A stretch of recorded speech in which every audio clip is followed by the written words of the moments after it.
Is this what happens at your company the day a new podcast episode goes live? Hi, just dropping our latest episode in case it's useful, no pressure.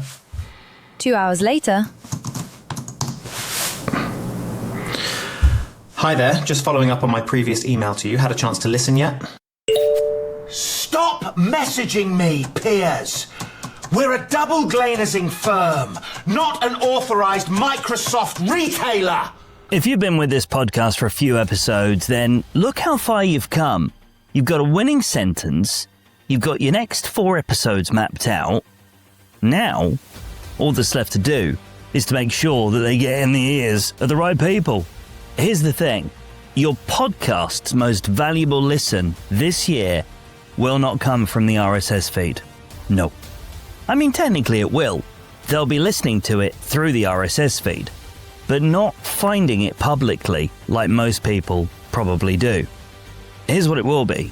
It'll be one prospect about 3 to 4 weeks into making a decision who is sent one very specific episode on a Tuesday morning because of something they said on Monday afternoon. Intrigued?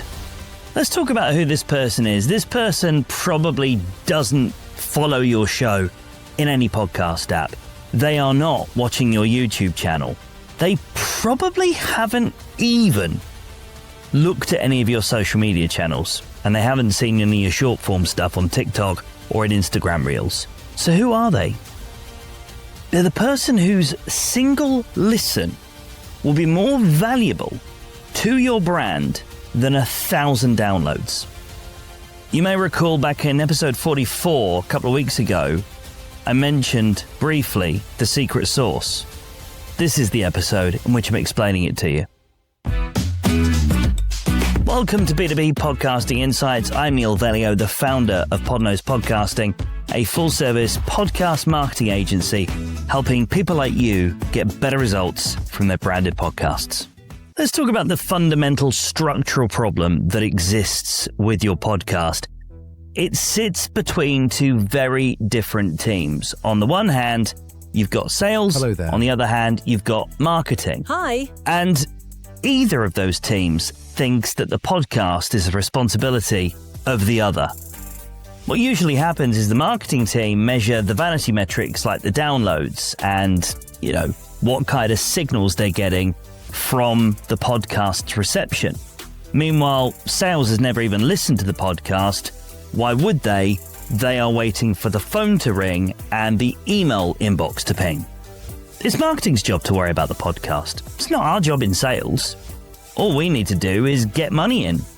So both think the other one has got the whole podcasting thing covered. But what if I told you that a podcast is a joint venture asset between sales and marketing? So let's talk about what happens when the episode goes live. Someone posts a carousel on LinkedIn, maybe shoves some stuff out on Instagram and Facebook, and trying to get people to see it that will never see it because algorithms. And the single most important asset that was created this month, the podcast, never gets mentioned in any conversation with anyone, certainly not with an actual buyer. The fix to this is simply one document, not a content calendar. It's a list of episodes indexed by objection, not by title or date. The format is literally, if someone says this, send them this, with a list of objections connected to specific episodes that deal with those objections. One per line. Simple. And this document lives where the sales team already works, which is probably going to be the CRM. But whatever it is, the shared OneDrive, the Google Drive folder, Dropbox, whatever it is that you use, where you've got conversations and data being mapped around conversations you're having with prospects, that's where this document needs to live. Not in a marketing folder that they've never even been into and have no interest in doing so. By the way, if nobody in the entire team can name what a specific episode is for in one sentence, then it probably doesn't belong in that list. And actually, it's quite a useful audit for your back catalogue in the first place. So how do we get this whole episode being shared movement triggered in the first place then? Well, here's what it's not. It's not a spray and pray, oh, we've just done an episode, let's stick that in the newsletter. Or, oh, we've published a great new exciting episode about this thing that we've never talked about, let's do LinkedIn stuff around it. By all means do that, but understand that the reason you're doing that is for the posturing, the public-facing social proof, if you like. The whole bravado around having a podcast. That's great for marketing in that regard, but it's not going to get you conversions. You know, a whole thing of, here's our episodes, help yourself.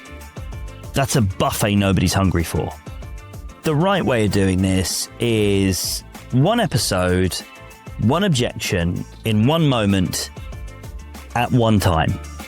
If you can't name the sentence that the prospect says that triggers it, it doesn't belong on that list, much less warrant being sent. And if someone says, oh, it's a good general one, it means it's for nobody. Scrap it. It's a nice episode that you once did, doesn't do anything for your business. Just ditch it. Never refer to it again. And this is also why the 4 episodes we talked about on the previous episode are ordered in the way that they are, because each one answers a different moment in sequence from the buying trigger. And that buying trigger should be obvious for all 4. It's also probably well worth me pointing this out for you at this stage. You are not trying to get them to follow the show. You're trying to answer one question they specifically have with 20 minutes with you being knowledgeable about it, with you being the right person to solve their problem and demonstrating it fully. And let's face it, once they've paid you to do that for them, the download is probably the least valuable thing they can offer you anyway. So here's how that episode actually gets sent out. Now, the wrong version of this in an email or a message is, here's our latest podcast episode, thought you might find it useful. That's just stealthily asking them the favor of caring and setting them 20 minutes of homework in the process. The right version of this has 3 parts. Part 1, answer the thing they said. Part 2, offer the specific episode as evidence. And part 3, tell them specifically exactly which point of the episode to listen to. So like, you mentioned migration risk. Well, I actually did an episode about this about 4 weeks ago. Here it is, and the bit you want to listen to is 4 minutes and 37 seconds into the content. Bingo. Timestamp it every single time. Nobody is listening to 20 minutes of content on your say-so. 4 minutes of highly relevant content because you pointed it out to them? Yeah, that they'll probably do if they know it's going to help them. That's you doing them a favor. And if those 4 minutes you've specifically sent them land with them, make them feel like, oh my God, this is great, they may well go back and listen to the full episode and then more as well anyway, giving you some dopamine. Dopamine plus cash in the bank. Is there anything more beautiful than that? And this is also the moment that the format earns itself, because it's a human voice working through their exact problems rather than an emotionless PDF that they've then got to take the time to read, straining their eyes, and not really addressing those long drawn-out nervous decisions where they have got to answer to somebody. Doesn't matter who it is, they've got to answer to somebody if it doesn't work out. And that's why podcasts are better at helping people move through those decisions. And here's the really crucial bit. For this to work correctly, it's the sales team that need to send this episode, not marketing. It needs to arrive from the people they're already talking to.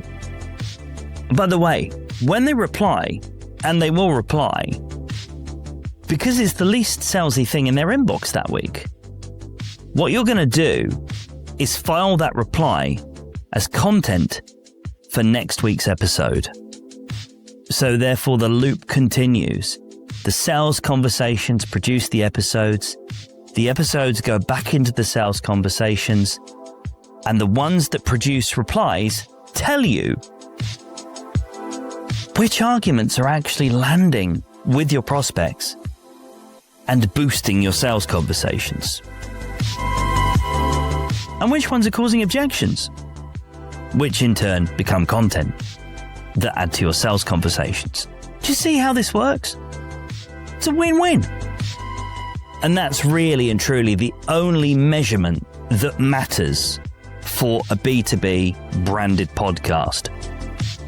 And it's a better signal than any dashboard stat is ever going to give you. Not how many people heard it, but what happened once they did. All right, it's that part of the show where I answer questions from members of the public who are founders that are trying to get on with this podcasting thing and might just have a little bit of need for some advice. This one's from Fiona in Dundee. I can't stand the sound of my own voice. Does that ever go away? No. 30 years of doing this professionally and getting paid for it. And I still sometimes wince when I hear a recording of myself.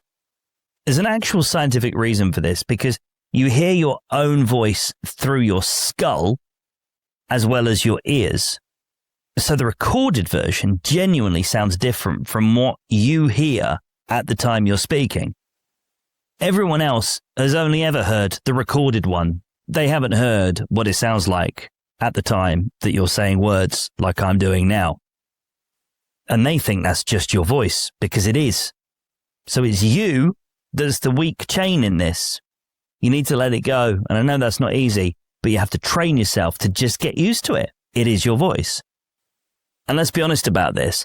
The people who sound the best aren't the ones with the greatest voices in the world. They're just the people who've got used to it and got on with it and stopped trying to perform. Now, there's a whole bunch of practical advice I could give you about coaching yourself around your voice. I would probably prefer to leave that to a voice coach.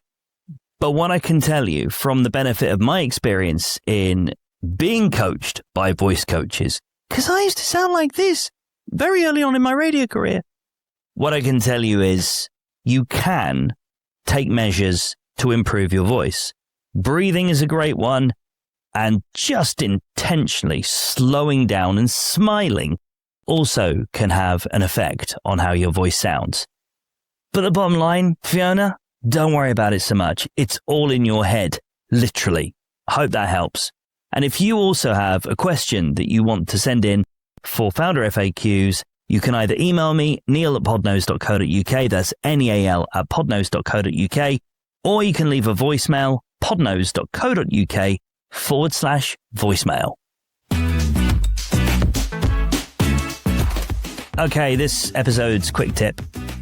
Try recording your outro first. I know everybody records their podcast episode in sequence.